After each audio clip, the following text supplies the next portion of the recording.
nyo na hanggang mamaya, dahil hanggang ngayon, hindi pa rin po natututulan ang aking proposisyon na pinirmahan.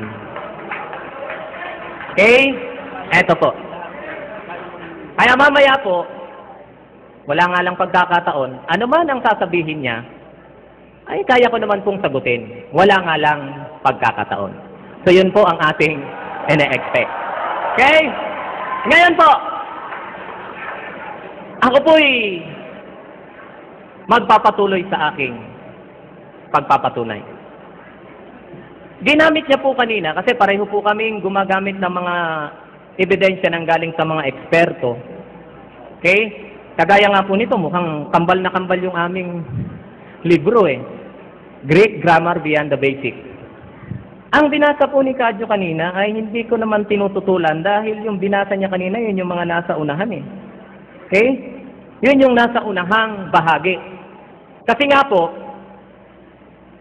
sabi nga dito sa ating librong pinagbabatayan, na talagang ang 1 John 5:20 ay isa sa mga talatang malaki ang problema kahit pa anong galing mo sa tinatawag na pag-syntax na tinatawag. Alam po ni Kadyo yung kung ano yung syntax, nagkakaintindihan po kami doon. Kaya lang po, uulitin ko, ang mga dahilan nitong author na ito kung bakit naniniwala siya na si Kristo pa rin ang Diyos. Ang sabi dito, ganito, isa sa kanyang reason kung bakit mas pinili niya na si Kristo yung tinatawag na tunay na Diyos dito. Ang sabi niya, specifically, of the approximately 70 instances in which autos, yung autos po sa Greek sa pag sinalin po sa Tagalog, ito! Ito!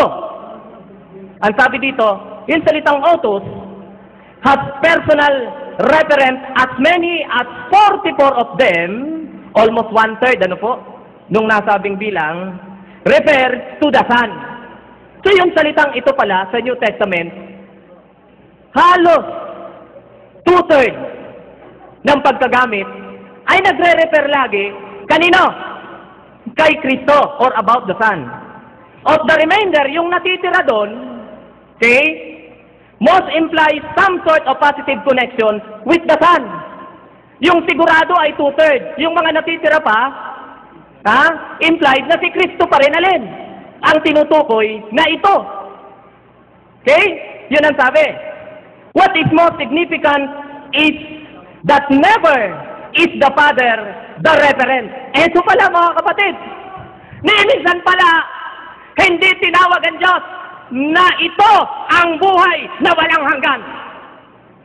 Bagamat kami po ay umaamin na ang Diyos ay may buhay na walang hanggan sa kanyang sarili, ni minsan, hindi po ginamit na pantukoy sa Ama ang salitang ito ang buhay na walang hanggan. Kaya nga, sa conclusion, ang sabi dito, ulitin ko po, the issue cannot be decided on grammar alone.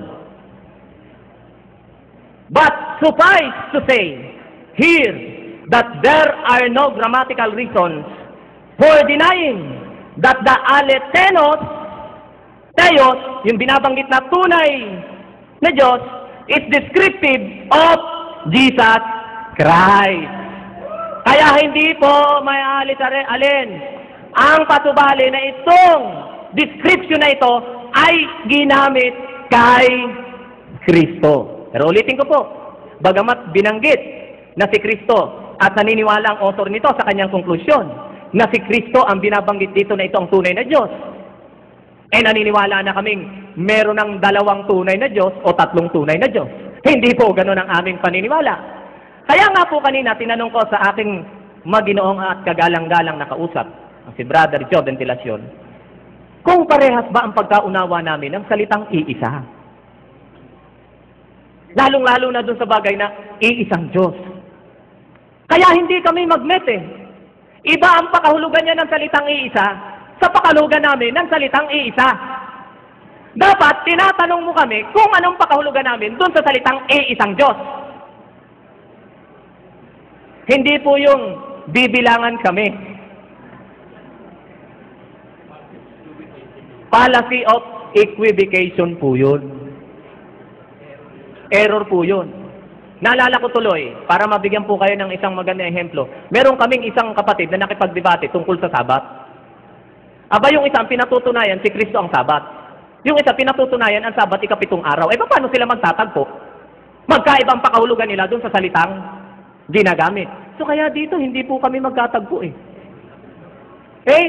Ito ang sabi po ni Carson sa bagay na yan. Tingnan niyo po Ito, ginamit po ni kapatid na Diyos sa kanyang article. Ibig sabihin, may tiwala siya dito sa scholar na ito. Okay? Anong sabi ni Carson tungkol sa bagay na ito? Ang sabi niya, the fourth evangelist. Yung fourth evangelist referring to John. The fourth evangelist. Certainly. Pag sinabing certainly, ano po? Sigurado. Okay? Walang duda.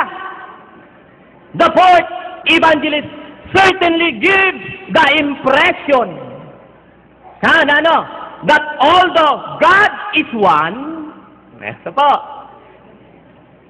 He is some kind of plural unity. Ito po ang aming paniniwala.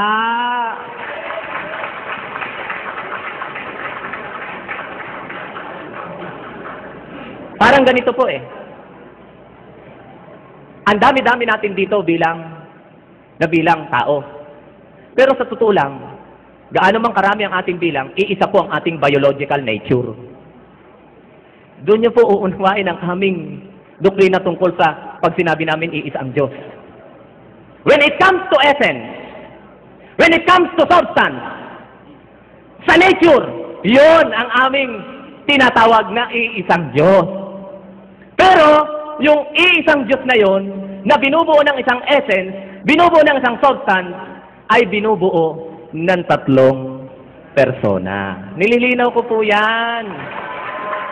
Parang ganito, iisa ang ating nature bilang tao, pero marami ang ating persona.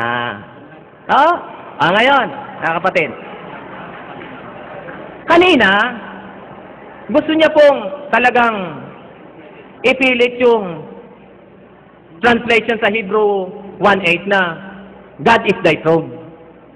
Ulitin ko po, ito pong salin na madalas niya pong gamitin, si George Lamsa. Ang pagkasalin po mismo ay ganito, vocative. But of the Son, He said, thy throne, O God! Ano po ang sabi ni George Lamsa? Thy throne, O God!